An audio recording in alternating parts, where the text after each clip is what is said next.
Bismillahirrahmanirrahim. Assalamualaikum warahmatullahi wabarakatuh.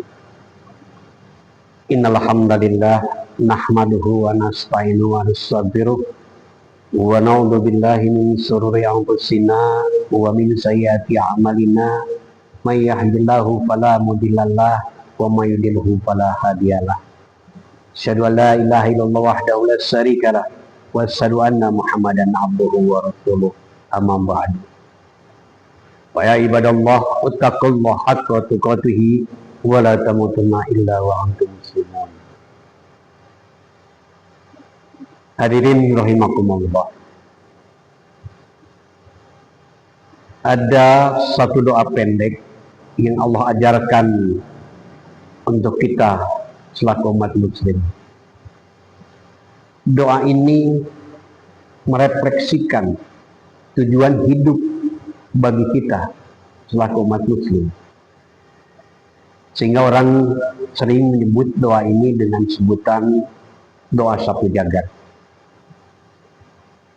Doanya ialah Robbana atina fid dunya hasanah wa fil akhirati hasanah wa qina adzabannar. Ya Allah ya Rabb, berilah kami kebahagiaan di dunia ini, berikan kami kebahagiaan di akhirat kelak, dan selamatkan kami dari azab api neraka.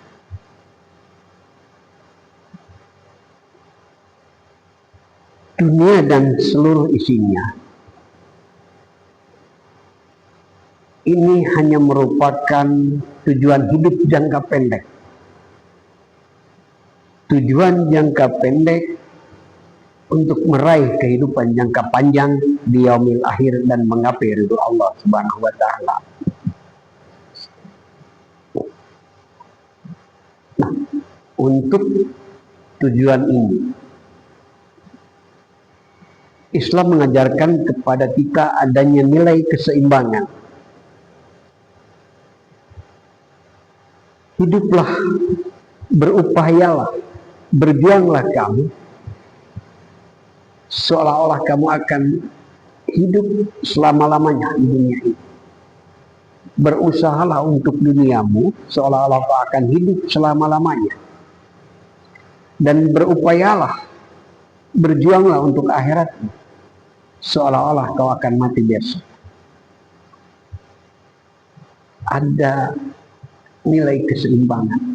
Dan ini semua diaplikasikan, diterjemahkan dalam seluruh aspek kehidupan sehari-hari. Bagaimana seorang yang kaya menyayangi atau membantu orang-orang miskin, dan bagaimana si miskin tahu diri untuk tidak menjadi beban bagi orang lain. Bagaimana yang tua menyayangi yang muda, tapi bagaimana pula yang muda menghormati yang tua. Ada keseimbangan. Bagaimana tuan rumah menghormati tamunya, tapi bagaimana tamu harus tahu diri, memposisikan diri sebagai tamu. Ada nilai-nilai keseimbangan. Jadi di dunia ini, raih apa yang bisa diraih, gapai apa yang bisa digapai, nikmati apa yang boleh. Dan kalau bisa, jangan sampai gagal meraih kehidupan dunia ini. Tapi kalaupun gagal, kita masih punya tujuan akhirat. Seorang muslim, tujuan hidupnya adalah di dunia dan akhirat. Di dunia dan di akhirat. Nah, keduanya ini harus kita bisa gapai, kita bisa raih dalam satu tarikan nafas. Karena kita punya akhirat, Karena kita punya tujuan akhirat. Tentunya kita akan mampu menselaraskan, melahirkan etika pada cara bagaimana kita meraih kehidupan dunia. Raih apa yang bisa kita raih, apa yang bisa kami nikmati, tapi jangan sampai gagal akhirat, jangan sampai mencederai, jangan sampai menggagalkan kehidupan akhirat kelak. Ini semua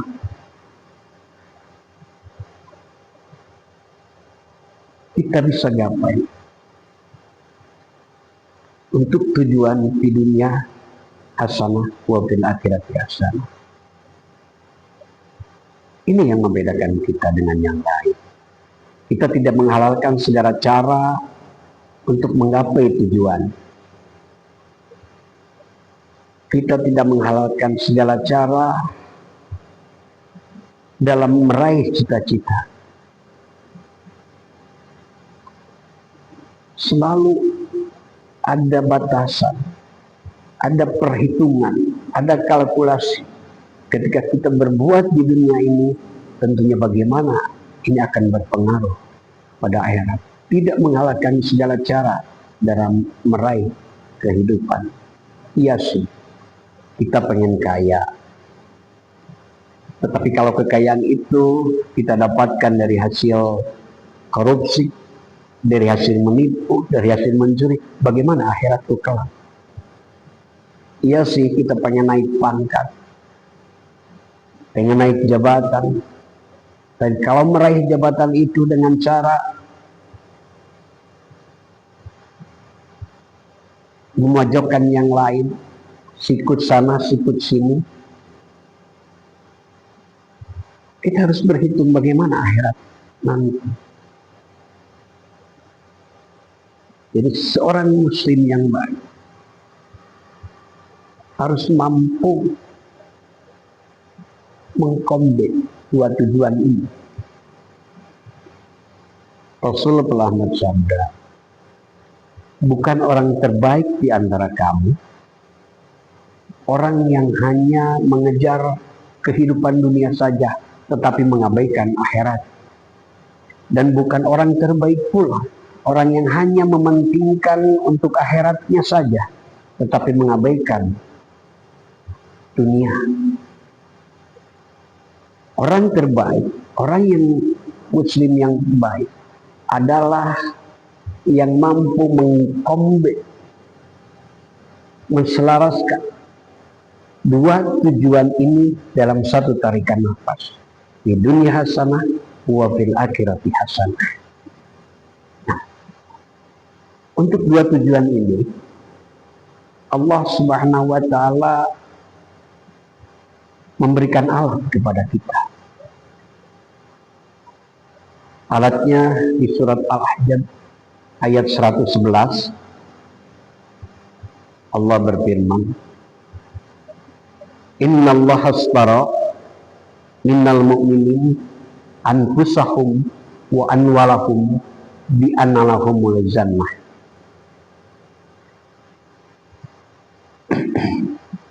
Allah telah memberi dari orang-orang mukmin, orang-orang beriman, harta mereka, diri mereka, dan bagi mereka adalah surga. Sekali kita telah bertransaksi dengan Allah, tentunya kita tidak akan bertransaksi lagi dengan yang lain.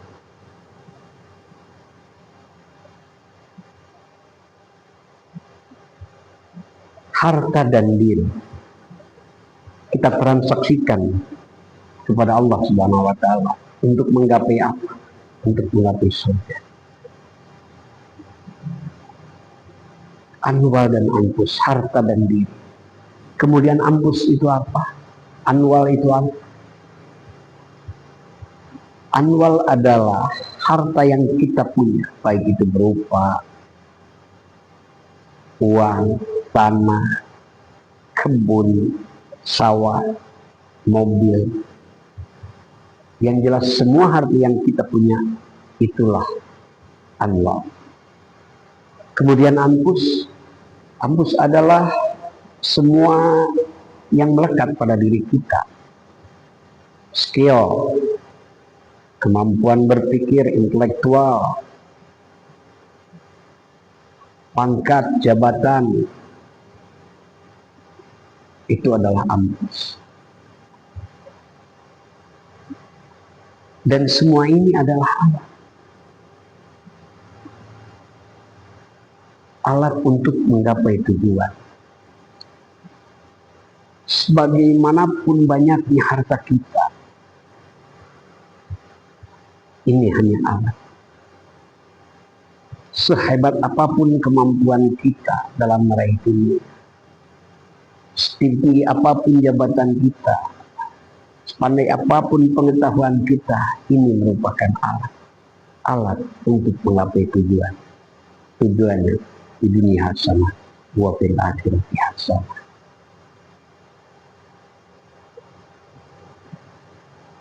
Jadikan alat memang sebagai alat untuk mencapai tujuan. Jangan jadikan alat sebagai tujuan. So, banyak sekali orang yang menjadikan alat dijadikan tujuan, menumpuk-numpuk harta, mengejar setinggi-tinggi jabatan. Padahal itu semua hanyalah alat. Nah, kalau alat dijadikan tujuan,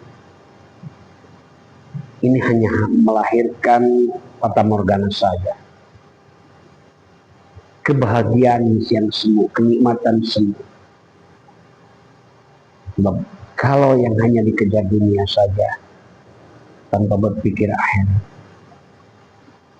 maka kita hanya akan terjebak pada siklus yang Allah peringatkan dalam Al-Quran.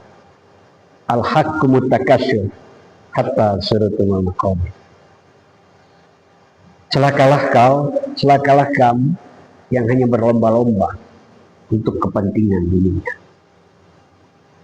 Berlomba-lomba menjadikan hal sebagai alat. Maka marilah dalam kesempatan ini, dalam kehidupan ini, kita mau menempatkan alat untuk menggapai tujuan. Harta yang kita punya, anwal dan anfus untuk tujuan jangka pendek, harus mampu bermanfaat bagi lingkungan. Harus mampu menjadi rahmah bagi sekitar.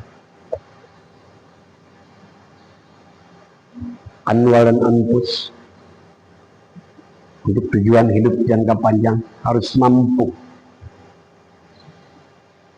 menjadikan modal untuk meraih kehidupan di akhirat dan ridho Allah Subhanahu wa ta'ala.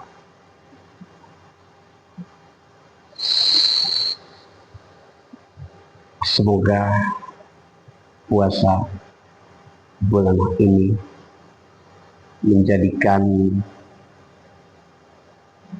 madrasah, dijadikan laboratorium rohani untuk kita bisa tadi menempatkan dalam gerak kita, dalam aktivitas kita, ada nilai keseimbangan untuk menggapai dua tujuan hidup, yaitu bahagia di dunia, bahagia di akhirat. Di dunia hasanah wa fil akhirati hasanah wa qina adzabannar. Itu saja yang saya sampaikan. Mohon maaf atas segala kekurangan. Fastaqullaha mastata'tum billahi sabil haq. Assalamualaikum warahmatullahi wabarakatuh.